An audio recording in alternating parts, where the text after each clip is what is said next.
domestic violence call turned into a fight for survival after a suspect armed with a metal pipe violently attacked responding deputies, knocking one deputy unconscious and forcing the remaining deputies to make a split-second deadly force decision.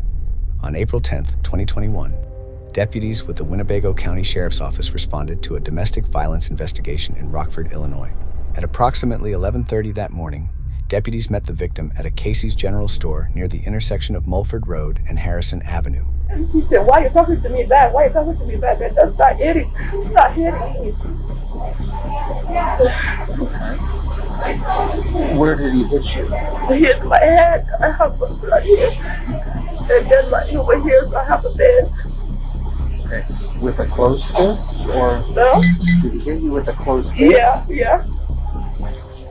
The woman had a visibly bloodied lip and reported that her husband, 27-year-old Faustin Guetigo, had assaulted her during an argument. After interviewing the victim, deputies responded to the couple's residence at 2100 block of Bellwort Drive in an attempt to contact Guetigo. However, he was not there. Several hours later, deputies were dispatched back to the same residence after receiving another domestic disturbance call. What happened next unfolded in just a matter of seconds. We'll begin with the 911 call, followed by body-worn camera footage from the first responding deputy. Rockford 911. Yeah, hi, my name is... I was calling because my boyfriend was beating me at home. That's why I called you guys. Okay, your husband hit you? Yeah. I'm not fighting. I'm not fighting you. Okay. You see Jesus. Okay. I'm not fighting then you. Put your hands behind your back. I'm respecting Then here. we will talk. Then we will talk. You know they then talk we to will me, talk. you talk to me. All Yes. this. Yeah, then I'm we will not talk. No. Put your hands behind your back. Okay? I'm not putting my... So... Put your hands behind your back. No, you go Now. slow down. Now. You go slow down. You go slow down. Put your hands behind your back. Wait, you go All right. slow down. You want me to tase you? Yeah, you can touch me. Oh, yeah. No. Yo. Yeah, no. I need it. I Put need your it. No. hands behind your back. No. So, listen. What? Yeah. You stand back. No. Let's No. just talk. No, Let's talk. Kill me now. You kill Let's me talk. now. You kill me now. Let's talk. Sir, wait. Wait, no, you I call. call you guys. Hey, come here. Let's talk. Let's Let's just talk. Come here. Come here. 197 check. I need to kill mine. Are you Come here. now? I'm not going somewhere. There we go. 10-4. Hey, Lada, you're not true, that's it. Come here. Where Come I'm here. going? I need to talk to you. I need to talk to you. I need to talk to you. You kill me now. I'm not going to kill you. I'm not going to hurt Yeah, you. why I you do not take want to the hurt gun? you. Why you That's a take the gun? taser. Don't resist. Don't resist. What do you have in your pocket? What are you reaching for? Nothing. Okay, we need to talk. Okay, you talk to me. Okay. So you say I'm putting my hand in the bag. Yes. So no. Then we will talk. This one my house. We have a squad. We have a seat in my squad. Wait. We have a seat in my squad car. Where is Right over here. Come on. No, come here. Come here. Don't. I need to talk to you. As the first deputy on scene attempted to detain Guetigo outside the home, he suddenly pulled away, broke free, and ran back inside the residence. Rather than immediately pursuing him into the home, the deputy waited for additional units to arrive. With the victim's permission, the deputies then entered the residence in an effort to safely take Guetigo into custody. You got keys to your house, ma'am? Yeah, that's what I was trying to give it. Here. Yeah. Thank you. Thank you, Try ma'am. this too. Try this too. Sure. These two? Yeah. All right. Let me bring my sister. Wait. There's somebody who's staying here with them. No, I'm Not me. Here, stay here with them, John. I don't know. Because you're going to see the issue. All right. So the Yeah, that makes sense because you couldn't get over here from that other side. okay. Sheriff, please. Oh, you might. Boston, just come out, man. Let me see. So we'll go in that door, and then we just make sure that no one comes out. All right. So how many trigger alley guys on the back? You got 2 on the back. Can we get one? Just the guy standing right here. One, the other guy's all the way. Oh, that's fine. That side's a different unit, so just to watch this door. One on the other door. He can come this way. Boston Sheriff's Police, knock yourselves, mother, hands up. I'm right behind you. Sheriff's Department. Hey, let me see your hands. Drop it. Drop it. Drop it. Drop it. Right now. Drop it. Drop it. Drop it.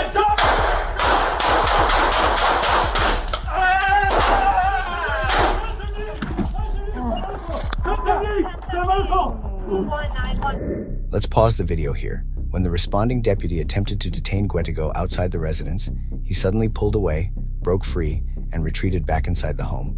As you can see on the body-worn camera footage, Guetigo assaulted the deputy, causing him to fall to the ground. At that point, a less lethal option, such as a taser or pepper spray, may have been a reasonable tactical consideration if those tools were available to the deputy. The deputy ultimately chose to disengage, rather than pursue Guetigo into the residence alone.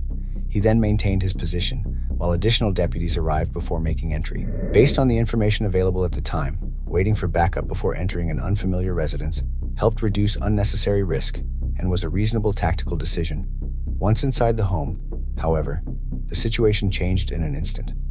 Guetigo emerged from the basement armed with a metal pipe, striking one deputy in the head and knocking him unconscious. At that moment, the encounter immediately transitioned into a deadly force situation. We'll now continue with the body-worn camera footage from the other deputies on scene.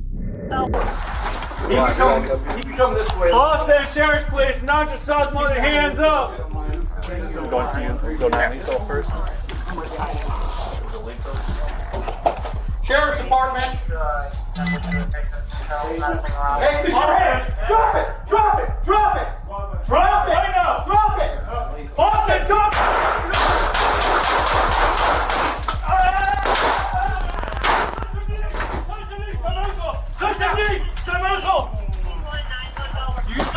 Are you okay? Joe, you good? Joe! Joe, you good? Someone? Joe, are you okay? Someone call now! Also now! You got that. It's me. It's me. It's me. Joe, okay? Joe, you okay? Get him out! He can come this way. Boston Sheriff's Police, not just South Mother, hands up! Going to you. Go non-lethal first. Go lethal. Sheriff's Department. Hey, Mr. Boston! Drop it! Drop it! Drop it! Drop it right now! Drop it! Boston, drop it!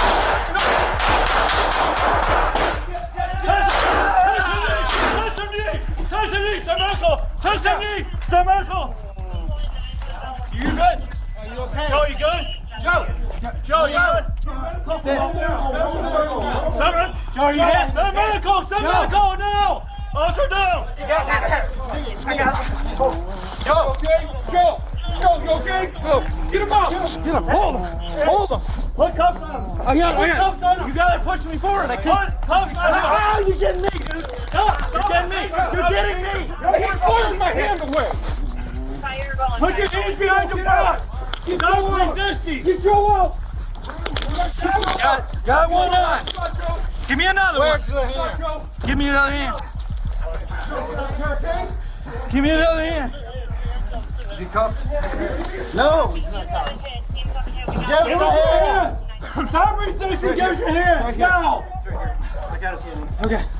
You guys have a hand? No, I'm gonna get it here. Look, man. Right here. Right here. Are you guys okay inside? Yeah, we're good. Good. Guetigo was transported to a local hospital, where he later died from his injuries. After reviewing the body camera footage, witness statements, forensic evidence, and applicable laws, the state's attorney determined that the deputy's use of deadly force was legally justified, and no criminal charges were filed against any of the deputies involved. Domestic violence calls remain among the most dangerous and unpredictable calls for law enforcement. According to the FBI, law enforcement agencies reported 90,178 officer assaults in 2025, the highest assault rate in the past decade. The FBI also reported more than 1.1 million victims of domestic violence and more than 11,000 domestic violence homicide victims between 2020 and 2024, underscoring the devastating impact these incidents have on victims, their families, and the officers who respond to protect them. If you found this analysis informative, please consider subscribing to Texas Safety Watch, leave a like, and share your thoughts in the comments below. This is Texas Safety Watch, where we break down what legally matters, what tactically matters, and the lessons that can be learned from critical incidents across the country. Until next time, stay aware, stay safe, and God bless. We'll see you in the next case.